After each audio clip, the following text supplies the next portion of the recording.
Hello and welcome everybody to the Twins Off Daily podcast brought to you by twinsdaily.com. Twins territory, man, this is what day 47 I think in a row of recording an off daily episode since the Twins have been off since the end of September. I am your host for today's episode, Sweet Lou Hennessy, and I'm gathered here with our dear friends Greg Masterson and Cody Schoenman. What's going on, guys? Cody, how are you?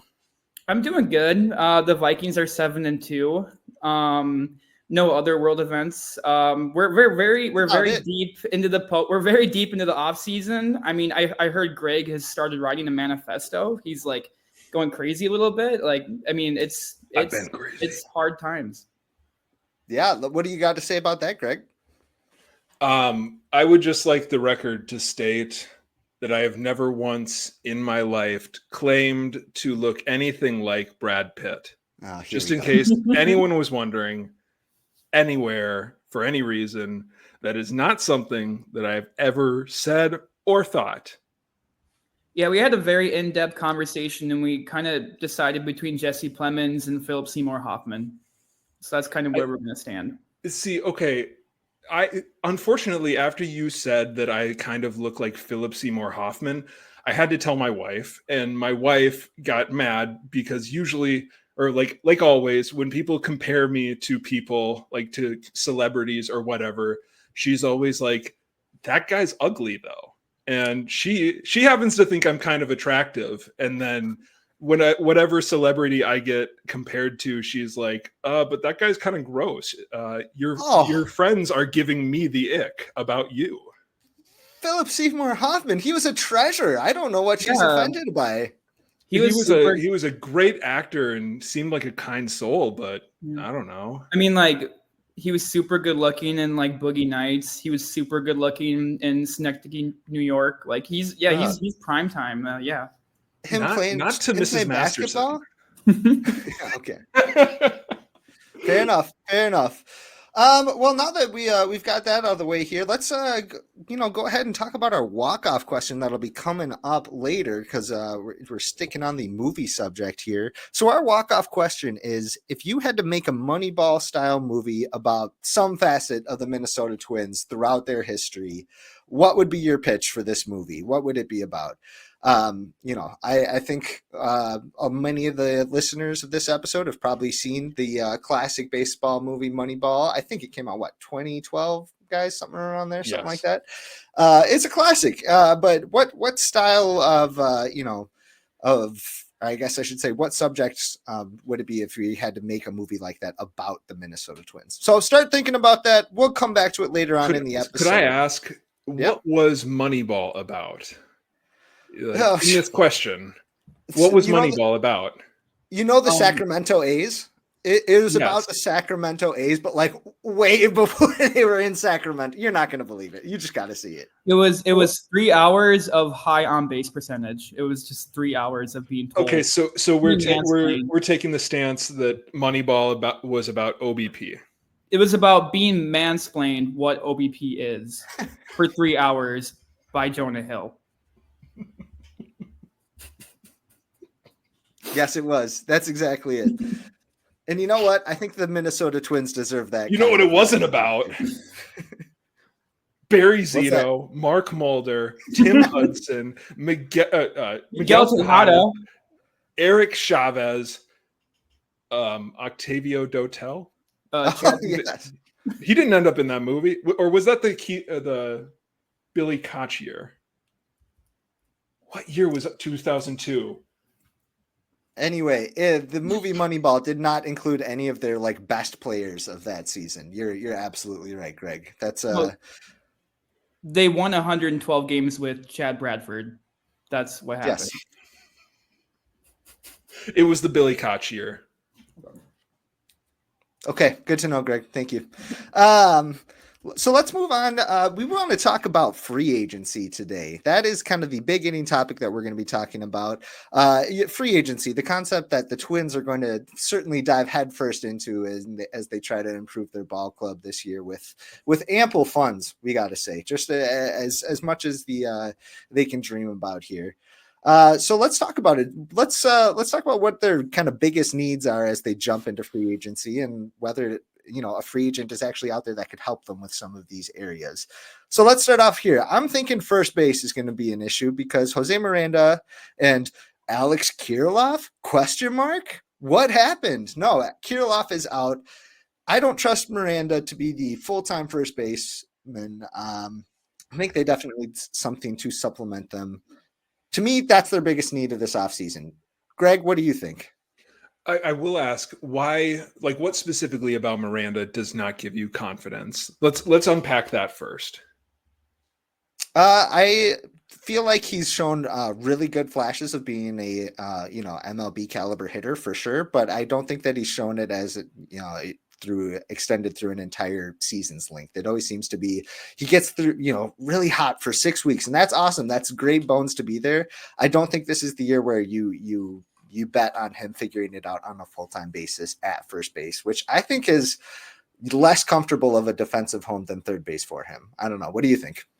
I mean, I would agree with Lou on that really quick. It's like if you have Miranda penciled into a position like first base specifically, like as a guy who's probably going to hit less than 20 home runs in the season, as a guy who profiles as like a 105 to 110 WRC plus guy, like I don't think you can survive a whole year with that guy as like your main plan at a position like first base. I just don't think that's really feasible over 162 games. Yeah, and I think I would agree with that. I mean, in a perfect world, I think that Miranda is a serviceable quality first base option. But we have not seen like a full season of that. It's kind of baffling how he's struggled so much as a first baseman, or at least we haven't really seen that much from him at first base over the last couple of years. But a couple of years ago when he was like their primary first baseman, essentially, that was an absolute mess. So I think yeah. I was just going to say another tricky aspect of it too is that he's not like an ideal platoon partner with anybody because he's got and I want to say he's got pretty big reverse splits. I thought he hits righties a lot better than lefties so far in his, albeit brief, major league career of what he's probably played a total of 150 games, something like that. I don't know. Somebody look that up. Producer Lenny, get over here. Yeah, I think that I think Miranda hasn't had reverse splits for his entire career. I'm looking that up right now. I believe that it was an anomaly for the last year. No, all his entire career. Yeah, against righties he has a 750 OPS, and against lefties he has a 680 OPS. You don't say. I thought that was just a recent thing, but yeah, he's not like a great platoon partner, which, to be honest, if like he's hitting in the way that we've seen him hit at times, that's a great thing. To have a right-handed first baseman who actually hits righties better than lefties, he's still going to be serviceable against lefties, even if he is one of the 1% of players who has reverse splits. Yeah, you almost have to expect regression in both ways, right? You got to expect that. Yeah, right. And also, if we're talking about platoon too, like Miranda's platoon partner would be Edouard Julien. And I recently wrote a piece at Twins Daily about first base. I won't go into it super in depth, but so Miranda's played 698 innings at first base, and Julian's played 19 and a third. So like in the majors, if we're going to operate in the majors, yep. So if we're going to operate where Miranda is the everyday first baseman, if he gets hurt, you're down to Edouard Julien, who A, you don't trust in general. B, you don't trust at first base, given his defensive limitations and the fact that he just probably can't produce at the rate a first baseman needs to stay there every day. And then if Julian's your primary first base and it's like April, your backup is Christian Vasquez, or like who? Like Ryan Jeffers, Michael Hellman. Are we getting down to like Carson McCusker at that point? Like it can get very bleak very fast is what I'm trying to say. Like if you go with Miranda as your number one guy to begin the year. I like that the bell rang just right when you said, who is it, McCusker? Or you said somebody went, bing! That was my brain. Oh, snap. I just got an idea. Okay, so yeah, in terms of that, like, I mean, it's pretty quick and easy to find a first baseman, right?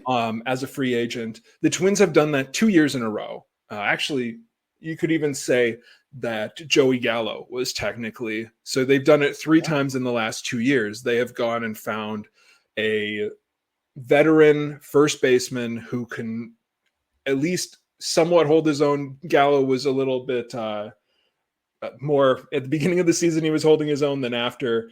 But they spent a total of what, like $18 million over the last 3 years on Carlos Santana, Donovan Solano, and Joey Gallo, and who are all serviceable-ish first basemen. Again, Gallo is a little bit of a wild card there, but technically when he was a first baseman early in the season, like his first 50 games, he was great. And he was really good defensively at first base too. That was never the issue, I felt like, too. Yeah, and I think, if we're looking at a transition from Jose Miranda and Ed Julian at first base away from Carlos Santana, that's immediately going to be an issue. Yeah. Carlos Santana is projected to get like $9 to $13 million in free agency, and we've been over the Twins budget enough, at least, to know that that's probably not going to be a move straight up. It's possible that they don't spend $9 million total in free agency this year. Even if they are able to move money around, they're maybe working with like $15 million in budget space. If they get rid of like Christian Vasquez for his whole contract, Paddock for his whole contract, and like even like Willie Castro, that's what they would probably need to do to get to that point. So we're probably going to need to aim lower than Carlos Santana. So you're looking at somebody like Donovan Solano coming back. Somebody like Adam Duvall, if you're feeling frisky. I don't know, man. Here's my thing. Probably every year for the last like 3 years, I have tried to link the Minnesota Twins to Justin Turner, and I still think that he would be a pretty good veteran play at a value, which they will likely be seeking here with a deal like this. And I think it's smart to go for a value deal at first base here because, but there's one big risk that this Twins either front office or Rock or whoever it is has had trouble with, and that's like sticking with aging veterans who maybe aren't playing up to expectations and like trying to wait for that rebound to happen, and then it never comes. However, we saw it happen twice last year with Carlos Santana and Willie Castro, who both really rebounded from rough first months. I don't know, maybe there's something there where they look at someone like Justin Turner, who is, 40 years old. You know what I mean? It's going to be somebody who probably passed their prime, but can still, maybe pack a wallop offensively. What do you guys think? Are there other guys in the kind Josh of Justin Bell Turner is territory? Probably in that conversation as well. Switch hitter. Yeah, Cody, what do you got? I was gonna say, sorry, I had to mute that. That was Edouard Julien. He texted me from Quebec City. He said, "Keep my name out of your mouth." So sorry about that. Sacre bleu. Yeah. No, I do actually like Bell. I mean, I am concerned about his price tag too, because even if his is like $6 million, like that is probably still too much, unless you get rid of Vasquez or Paddock. There's some flyer guys you could take a bet on too, like maybe Garrett Cooper, but he spent a lot of time in the minors last year. I mean, there's Mark Canha, if you're interested at him at 36. There's other names. So I wrote about Yandy Diaz from the Rays for Twins Daily. That's the piece that I was alluding to earlier. So this next year, he's 33. He will make $10 million this year. Then he has a club option for 2026 for $12 million. So, I mean, I went down the path to where if you could get the Rays to maybe eat some of his money, and I know like the Rays aren't a team that's going to spend money, but I mean, like, they might eat some money. I think if I recall correctly, they ate some of Margot's contract when he went to Los Angeles. So I think they might be willing to do that. So if you could get them to eat maybe $6 million of this $10 million deal, you could send them a more highly regarded prospect. I mean, getting a guy like Yandy Diaz would be like 100 percentile outcome for the Twins. Like, he was an all-star a couple of years ago. He had a 157 OPS plus in 2023. He finished 6th in AL voting. He's great from the right side of the plate. I mean, he actually has normal splits. I think last year he had like a 930 OPS against lefties and like a 706 OPS against righties. So he could actually maybe complement Miranda well too, because if you have the reverse splits guy with the normal splits guy, I mean, that's a good combination. Plus, Yanni Diaz is much better than Julian. Obviously, sorry, I had to bring up Julian again. But, I mean, that's maybe one guy you could go after. Could be realistic. I mean, if you got rid of Paddock or if you got rid of Vasquez, you could eat up the $4 million from Diaz pretty easily if you were able to get Tampa to eat up some money. So that's another avenue they could go down. There's like Joey Meneses. There's Jared Walsh. I mean, he might be an interesting like comeback story. He was good with the Angels.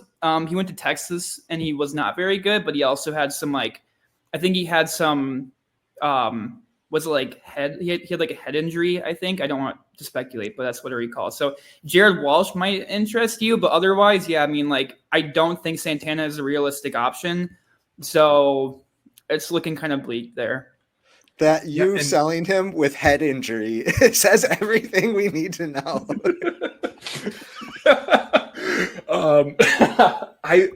So two things, and as we're going through all of these first base options, it's like nobody, like there are very few names that I actually get. I'm also in the trade for Yandy Diaz camp.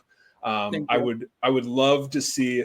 I've been playing around on the trade simulator, and so don't get me started. But I think that there's a possibility, like you could wrangle Yandy Diaz for a decent it's going to be a prospect that hurts, you know. And if you're able to kind of cut some money again with Vasquez and Paddock, I'm operating under the assumption Paddock is just not going to be a Twin next year. Like I would be flummoxed. Is flummoxed the right word? Yeah. Okay, I would be flummoxed if Chris Paddock is wearing a Twins jersey, and I think that they can move him for his whole salary, hopefully. That's what I'm like thinking. Like, what if you sent Paddock to Tampa with a guy like Marco Raya or a guy like Andrew Morris, somebody like that. So like you get Paddock off the books and you send a nice prospect, and then you get hypothetically 2 years of Yandy Diaz. Like that's something that I would actually maybe take on. I know like the prospect is probably too high, but again, I think we kind of have some homerism and overvalue guys like Raya and guys like Morris. So I think that could be somewhat appealing. I also looked it up, and Walsh had a neurological thing going on. So I still don't know the specifics, but either way, he's an option. Sure. Yeah. I would just be so nervous to send any sort of pitching prospect to the Tampa Bay Rays. You know, you just got to assume that they know something we don't know. That's always how you got to operate with the Rays, I feel like.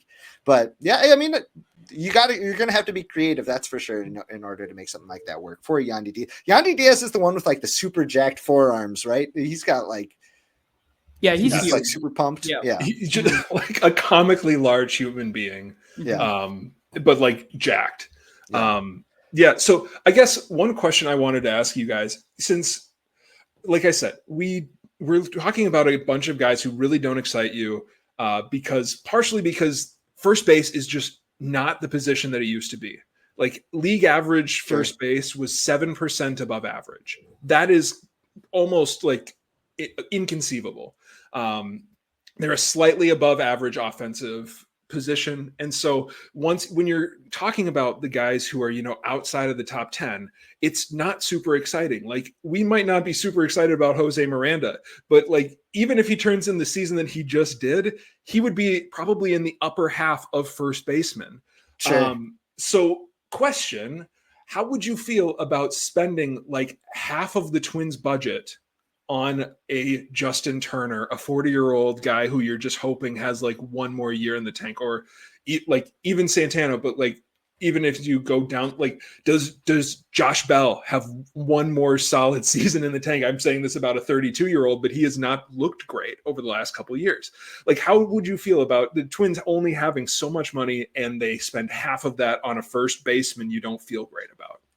I feel better about spending there than spending at some of these other positions in terms of getting like a potential lottery ticket of somebody performing really. I have more faith in Josh Bell. You know, let's say he makes $7 million per year. Does that sound fair for that's upcoming for him? Somewhere around 7. I would feel more comfortable with him, especially considering the second half that Josh Bell had in 2024. A couple $2 to $3 million relievers and, you know, a fourth outfielder. I feel like there's more upside at someone like Josh Bell, Justin Turner, somebody in a power position like first base there. You're right. It isn't the same as it used to be. That's for sure, though. No, I agree. And with the Twins, you always need to take into account flexibility too. Sure. So if you were going to get a guy like Turner, I mean, he could theoretically play third base if he needs to. He could DH too. I mean, Josh Bell. Diaz could too. Yeah. Yeah, because he's a corner. Yep. And then I know like Bell has some experience like in the corner outfield. Like it's not ideal, but like maybe you could throw him out there like DH. I mean, like in a pinch, like. Yeah. And the same thing with Miranda too. It's like he can play third. He can DH. He can play second. Last July, people thought he could play second base. He played shortstop this year. He did play shortstop. He played over Royce Lewis. Yeah. Let the record state that they turned to Jose Miranda while Royce Lewis was still in the game. But like that's why I think a guy like even Diaz or Turner is more appealing than like Jared Walsh.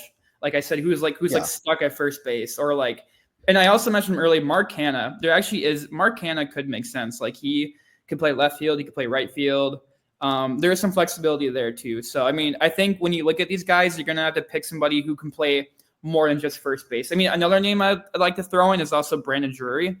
I know he hasn't been very good with the Angels lately, but I mean, not too long ago, he was really good with the Reds and Padres that 1 year. So maybe there's something there, but if that's how you want to spend $5 million, I mean, I don't know if I'm going to be comfortable with that. How about I feel like the next biggest need for the Twins would be the bullpen, especially just given I know this is a front office that doesn't like to invest very well in the bullpen. They like to kind of just do the scrap heap or some of their organizational guys, but also that hasn't worked out like super swimmingly in the past few years. Is there a chance that they pivot and are like, okay, we actually need to throw a couple $1 million at this veteran reliever, David Robertson, or, you know, something like that? Could you see them doing that this year, or are they going to roll with the arms that they already have in the system, you think? Yeah, they're not going to do that. I don't see them spending any meaningful resource allocation towards the bullpen. Like, sure.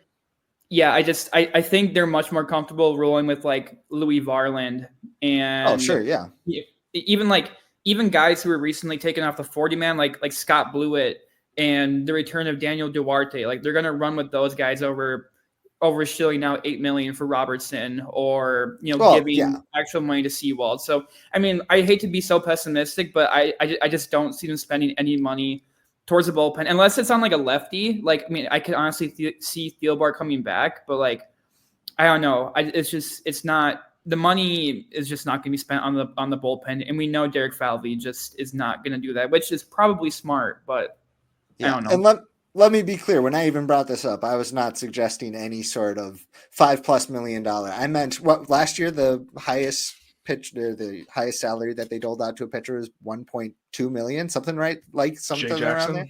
Jay Jackson. So that went really well. Right. Exactly. That's what I'm saying.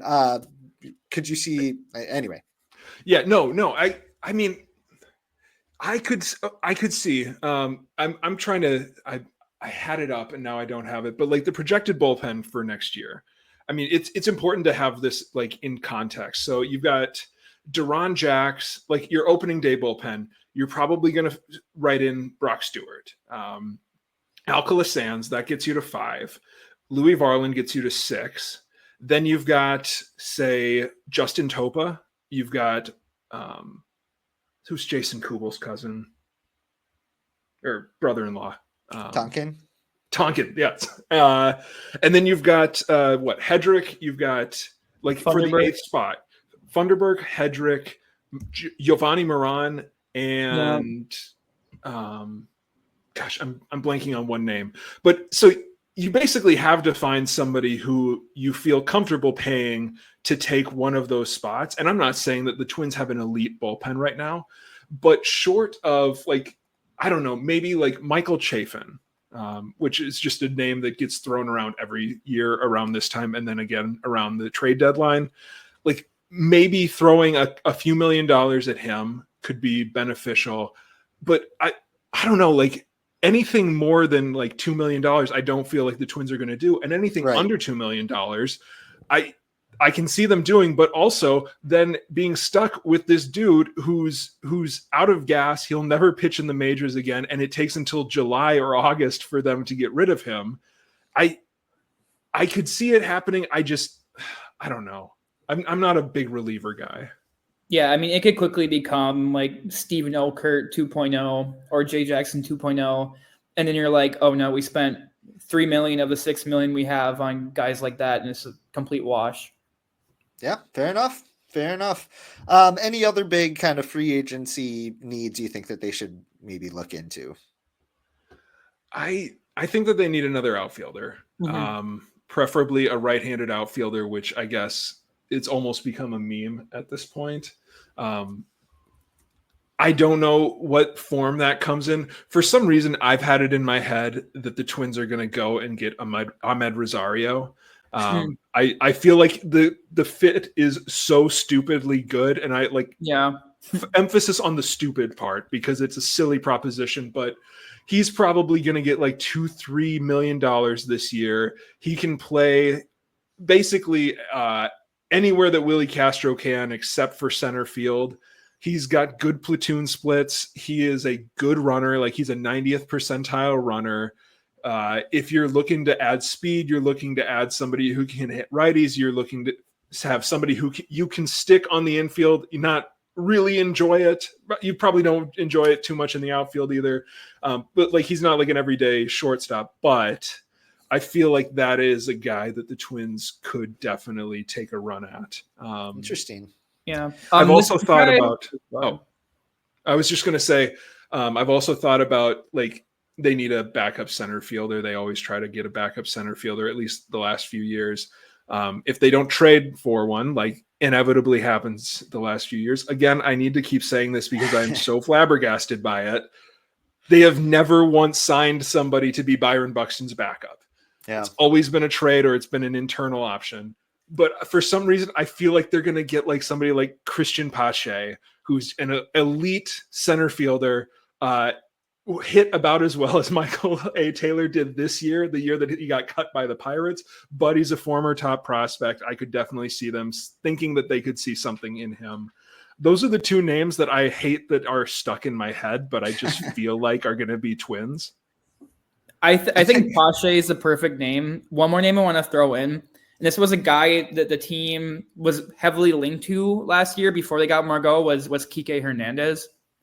Because like he fits a similar role as Ahmed Rosario, and like I know like he loves being in Los Angeles, and like I could see them bringing him back on like another 1 year like $5 million deal. I mean, they just won the World Series, like that seems just like a perfect place for him.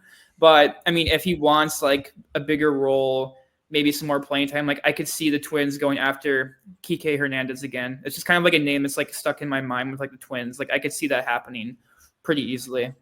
I love hearing you guys say you have names stuck in your mind. I'm picturing Greg like asleep in the middle of the night and waking up in a cold sweat with like, Ahmed Rosario. Listen, I'm a Twins fan. I've been doing that for years about Ahmed Rosario for different reasons, but...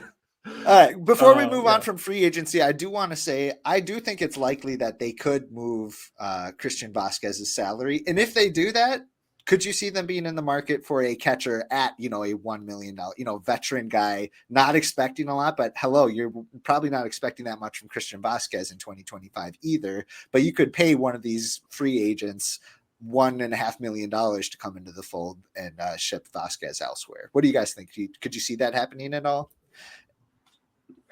Cody.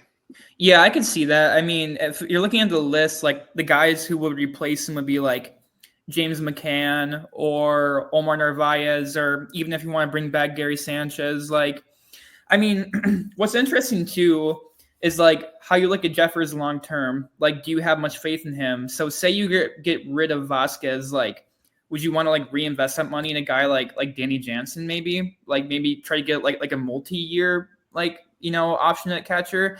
I don't think that's where they would spend their resources again, but right. I mean, I could see them flipping out Vasquez for a guy like McCann or even Narvaez. Like that could make sense. So yeah, I'd be totally on board with that. It just depends on how much money they're going to save from getting rid of Vasquez. Sure. Yeah, and it's kind of a math question to some extent. I'm every time that I think about like this, and I think I talked about this on the last show.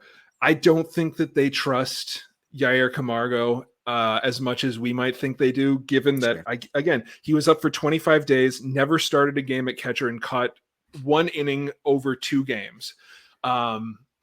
So if they do move Vasquez, I'm almost sure that they're going to need to find somebody who's making like $1 or $2 million, or like they invite 3 borderline guys to spring training or something like that, and hope one of them comes through. You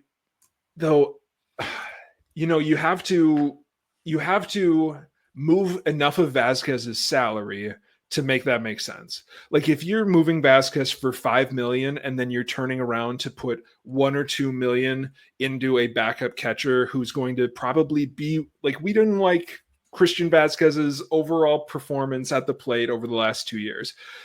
It's going to be debatable whether this new catcher is going to be as good as him, and he's going to be a worse defensive catcher, period. Austin Hedges is already off the market. Christian Vasquez is not going to get outperformed by any of those guys right now. And so if you're moving him for $5 million and then you spend $1 or $2 million on a backup, it's like you just freed up $3 million. What are you going to do with that? If you're able to move Vasquez for $10 million, like if somebody takes on his whole salary, maybe you attach him to a prospect. Yeah. Or for example, the silly trade that I ended up tweeting out was like, what if they sent Vasquez to Tampa? Tampa needs a catcher right now, and they send back Yandy Diaz, but the Twins also include somebody like Luke Keeschel and then like Rain Doncone. Like it hurts. I wouldn't hate it. But like if they're able to do that, you're clearing up all of that money in some way, or at least you're taking like all of the money that you would have been putting into a free agent. A free agent first baseman, you don't have to worry about that anymore. But it's all going to be like kind of that math equation. Like, are we getting rid of Christian Vasquez? Are we getting rid of enough money of his that signing that minor leaguer or that low end backup is actually going to make sense? I don't want to do that for $3 million.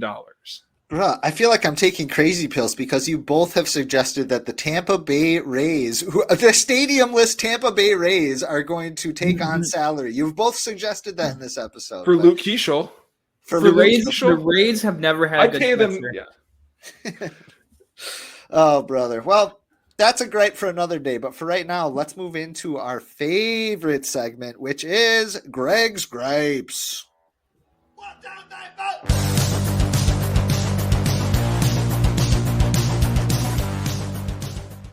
You can always count on Greg to have something grinding his gears. This is his chance to get it off his chest. Greg, the floor is yours. I do not care that Derek Falvey said that he is open to trading anyone at any time. He has said that to the media at least a dozen times in his 7 or 8 years in the Twin Cities. That does not mean that he's actively looking to get rid of Carlos Correa. And now I'm going to hijack Greg's Gripes and turn it back over to everybody here. How do we feel about the news that Carlos Correa is potentially getting shopped right now to the New York teams generally? Overall,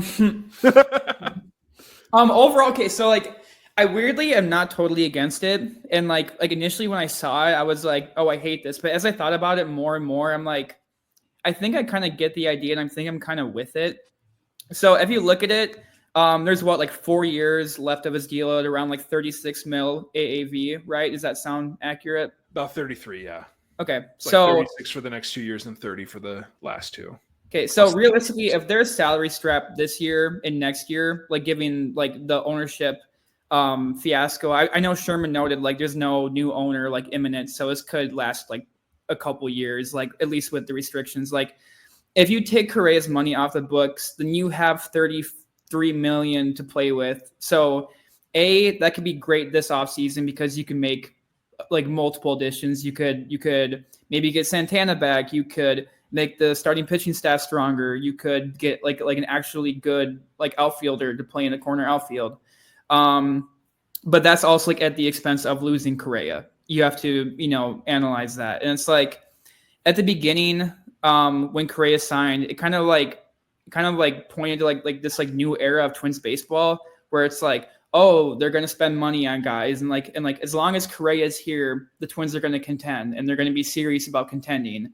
And it's basically been like one season of that in 23, and then it's kind of looking downhill now. So if the Twins, are serious about these restrictions, as long as the Pohlads are in charge, I think getting Correa and his injury history off the books and being able to spend money elsewhere, could be smart. I mean, the team would go full like Milwaukee Brewers at that point, but that's not like a bad thing. I mean, like if you could find more, I don't want to use the buzzword creative, but like more, I suppose like spreading out resources like to multiple places instead of putting all of your chips into one constantly injured guy. Like, I think that could be wise, but I don't know. It's a very weird predicament, but overall, I think I would be for getting Correa off the books and maybe investing those resources elsewhere and trying to like build a more like a team that has more depth and can like survive a season, because you're gonna have to take in Correa being gone for like 40 games now anyways, so it might be wise to spend that money elsewhere. I don't know. I'm very conflicted on this. I don't see it happening. I don't see a move of Carlos Correa happening unless it's a deal that's too good to pass up. And I don't see another team offering that for somebody with such a, checkered injury history, especially in the last few years. I think that even with the salary restrictions that maybe they're going to be playing with, I think that would do damage to the perception of the club as they're trying to sell one of their superstars who just led them to, their first playoff win in however many years. And, as it stands right now, the Twins are, projected to have one of the better, chances of making the postseason, but hopefully with some, additions to the club, obviously. But I don't see that move happening. I don't see them moving off their star player because, think about how hard it is to get superstar type players to sign in Minnesota unless you're overpaying for them, and they're just going to have to be in that same predicament, just albeit with a different player. I don't know. What do you think, Greg? So I can see the math and I can see why it could be an option. This is, I think, partially just people writing things to write things. Sure. To an extent. Obviously, like it probably, they probably have been getting calls on Correa. Yeah. They probably have been entertaining. And like Falvey says, it's going to be a high bar, and that's understandable. Yeah. But if we're talking about $37 million this year, one of the things that Sherman said was if Correa does get moved, it probably has to be in a little bit of a salary swap. Sure. Likely they're not clearing up all $140 million that he has left on his salary. The article brought up like the Giancarlo Stanton. They had to take back Starling Marte. Starling Castro. Yeah. Very different. Yeah. But damn it. Now I'm distracted. So like, what would that mean? Would that mean like DJ LeMahieu coming back from the Yankees? Basically, I would say that's probably DJ LeMahieu. If we're talking Yankees, that's going to be $15 million over the next 2 years for a guy who's at this point borderline unplayable. The Yankees have not been able to keep him hitting. I don't have a ton of confidence like that the Twins are going to have something. They're like, oh, we'll get back, contact happy LeMahieu and we'll get him to start driving the. It's kind of a twilight for LeMahieu. And so, like, okay, now you've freed up $21 million of Carlos Correa's money, and you're going to turn around and you're going to turn that into what? What right. is like? I mean, like I mentioned, so you give 10 million to Santana, maybe. Yeah. So then you're with 11 million, and then what? So then you replace your best player from last year for your like third best player from last year, who is another year older. I don't know. I don't see it happening, but he was a top 10 or a top 5 first baseman according to Fangraphs. That's a good point. And then you have like LeMahieu if it's the Yankees, or if it's the Mets. Like I know but like it could actually be Starling Marte. Like that's the guy you could get. So then maybe like you have Marte, and then you bring back Santana. You put Brooks Lee at shortstop full time, just like give him reins to that position. And then it's like, okay, your infield is Lewis, or like Schrodinger's Lewis. I guess it's Lewis with Miranda. You have Lee, and then second base. I don't even know what, Castro probably, and then Santana. It's like, I don't know. Like that still like could be a play. That's why I said Milwaukee Brewers. It's like you could get into the playoffs with that type of team. It's just like not what we're used to in Minnesota. And plus you'd need to change like your whole philosophy probably. But that's a whole different conversation. It's I don't know. It's tough. Greg, this has turned into quite the vine of a gripe that you have here. We've kind of blossomed into this full conversation here just from your one little seed of gripe. So thank you for that. Well, I'll finish with some vitriol. Great. I am sick and tired of seeing all of these commenters, these very bright commenters who are yelling about put Royce Lewis at first base.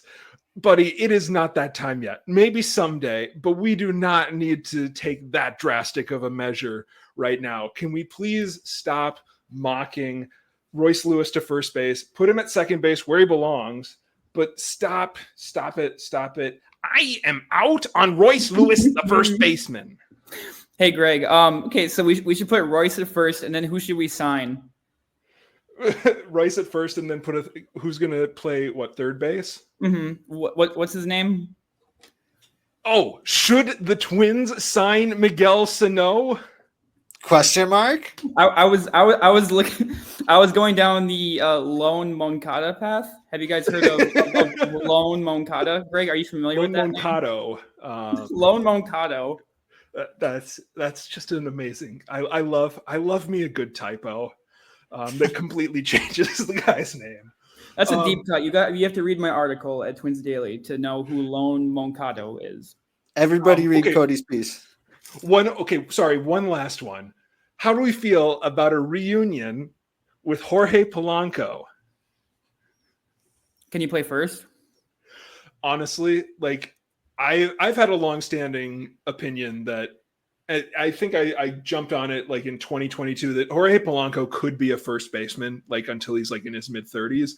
He did not play well this year, and he's going to go under another leg surgery, whatever. And who knows what Jorge Polanco is going to be? But that's another one of those silly little ideas that I've had stuck in my mind for a few years. Like, and with him getting his option was for $12 million in Seattle.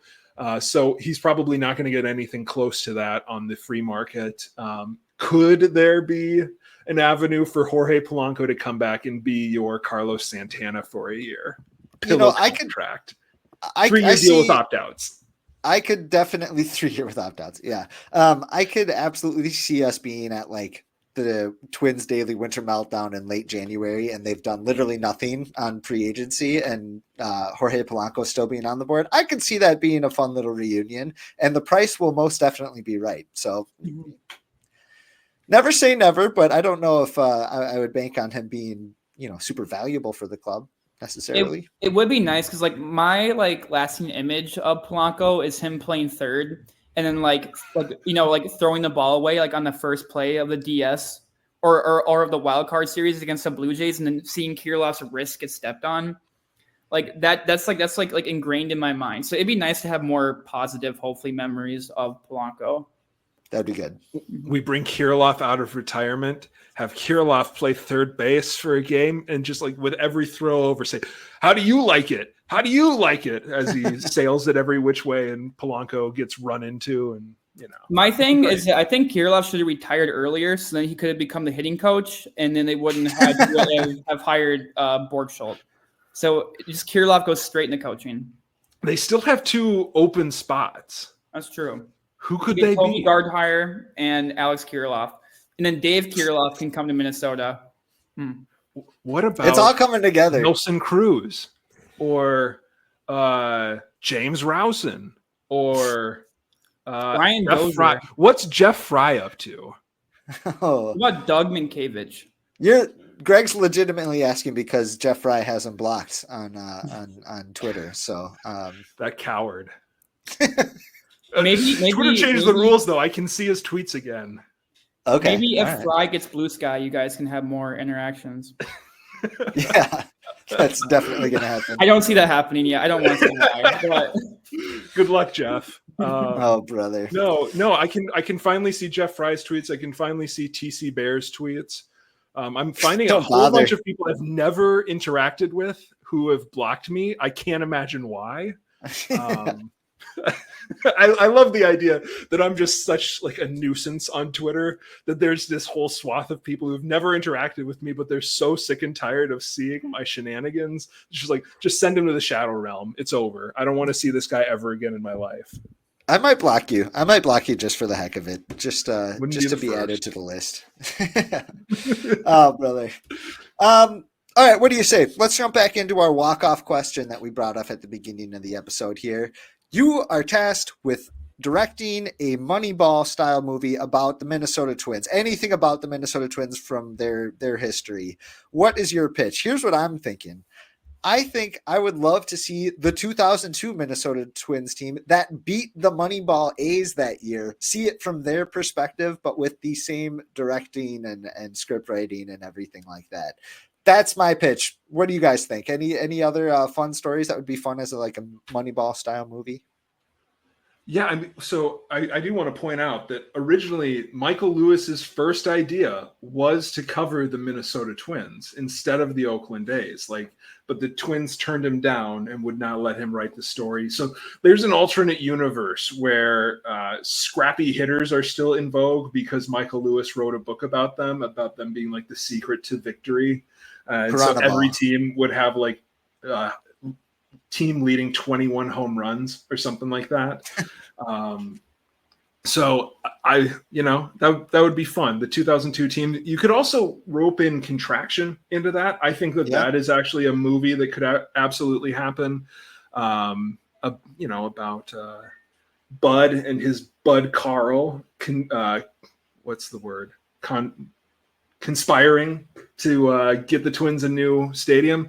If I were to make a Moneyball style or a baseball movie about the Twins, I would have it be in the style of Making a Murderer. If you remember that Netflix series about the death of the original TC Bear and how the whole cover up. The real TC is long gone. The new TC isn't real. Yeah, that would be compelling. That would absolutely be compelling. Cody, what do you think? Anything coming to mind? You could do like a continuation of Moneyball where it follows the A's, and then at the end of the film it kind of teases the Red Sox, and then it goes to the Theo Epstein Red Sox, and then also David Ortiz. So the Twins let Ortiz go, and then he's with this Theo Red Sox team, and they won a World Series, and this is Moneyball being actualized in the big market, and then it just kind of demeans Minnesota sports because that needs to happen again.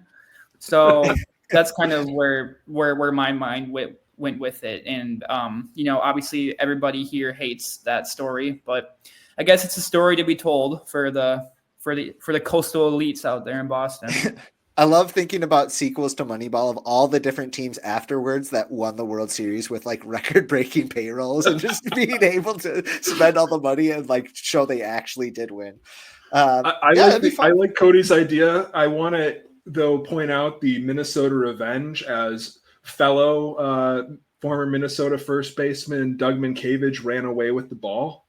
I think that would be a great M. Night Shyamalan ending where it's all great except Minnesota still sneaks one out and they run away with the ball, and sleeper agent Doug Minkiewicz came back in 2007. I think he signed a minor league deal, and that was when he gave the ball to Minnesota. Fanfic. Who would ever make Minnesota Twins fanfic? Whoever would. For Minkiewicz, multiple readers. Minkiewicz takes off from Boston, Forrest Gump style, goes all the way to Minneapolis, hands the ball to Terry Ryan, and says, "I did it for you, Terry. Now give me the managerial job in 10 years, or else I'm going to slander the franchise publicly." Yeah. Hey, I'd watch that. Talking smack about Doug Minkiewicz, we're going to get him on the show one of these days. Yes, I hope. The pod. I really hope. Mm-hmm. He and I have extensive DMs with each other. That's not true. Listen, here's my pitch. On air production meeting, I'm gonna slide into Justin, or not just, damn it, can't do that Freudian slip. I'm gonna slide into Doug Minkiewicz's DMs, and my proposal is gonna be, I was once pissed on by a dog named Minkiewicz. Will you come on the podcast to apologize? Maybe it'll work. We'll save it for the Patreon. That's going to cost some. That's going to cost some money for people to listen to that. Okay. Speaking of, do you guys have anything that you want to plug really quick from Twins Daily that either you had come out maybe in recent weeks, or that you have something coming out later this week? I personally, I'm going to have a trade profile on Willie Castro later this week, so keep an eye out for that. Cody, anything? Oh, you mentioned your recent piece. Yeah, I wrote a piece about Yandy Diaz. Go check that out. I'm pretty proud of it. It's like 1,200 words. I wrote a lot. Given I have a full-time job, that's a lot to write during the week. I also plan to write about Jose Tena. He's a infielder for the Nationals. It's not out yet, but I plan to do that. And then I think I might look at Drew Rasmussen too. He's a starting pitcher for the Rays. So I'm just going to do a couple trade profiles going forward. A lot of Tampa Bay Rays talk. Yeah, as long as it's with the Rays.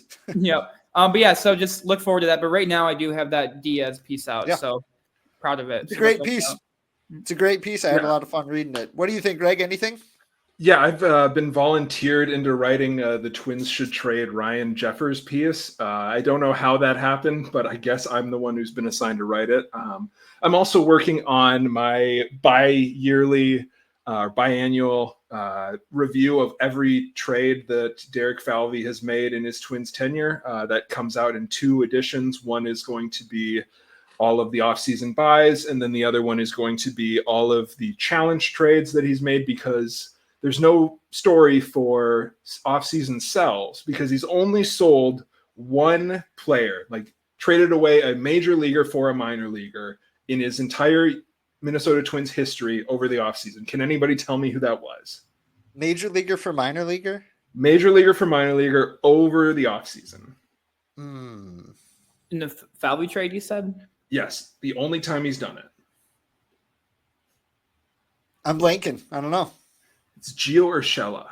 Oh, yeah, from the Angels for Alejandro Hidalgo, right? Hidalgo. Yes. But yeah, and then I'll also next week sometime be putting out if I was the GM. So maybe my thoughts will be more organized by that time. Lou, you're doing one of those too, right? I am. Maybe we could present them both on the pod here, and we can see what our listeners think, which one they would vote for. Sorry, too soon. What if we accidentally end up with the exact same plan? That, you know what? I'm hoping for that. I'm banking on that, buddy. I'm going to start sending you some telekinetic messages here. All right, ready? You're going to write in Ahmed Rosario and Christian Pache and trading Christian Vasquez for Yandy Diaz. And you're going to say Justin Turner, and that's it. And I will sit here and just comment on everything. I do want to say, too, I know it's a couple months away, but I think the 3 of us do plan to be at the Winter Meltdown, right? Oh, do we ever? Oh. So that'll be exciting. I'm really excited about, like, as it nears, I'm so pumped for the Winter Meltdown. Somebody is campaigning for the Twins Off Daily podcast to be the openers for Gleeman and the Geek that day. Rumor has it. So we'll see where that leads. We're busy people.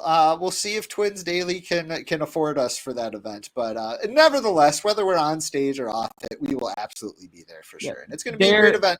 There are 3 mid-20s stat nerds that are looking to open for the Gleeman and the Geek. We won't say who is advocating for it, but those 3 guys really want to do it for sure.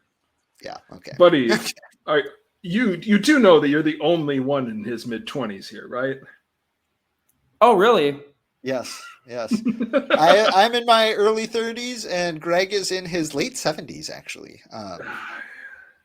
Best 90 years of my life. I think that's a compliment to Lou. I mean, I knew Lou was old, but like that's still Lou looks good. Lou looks good for his age. Thank you very much. It's all the work. It's all the work that has been done on the Twins Daily Dime.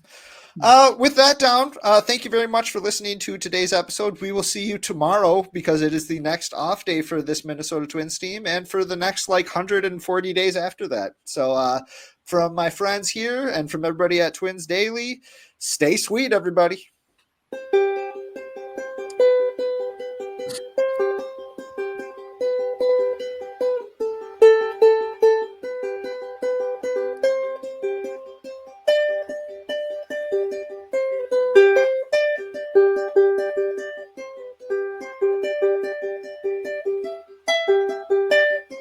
Is this the song that the girl sings in Moneyball? I've always wanted to do that. All right. Stay sweet, y'all. Stay sweet. Stop recording.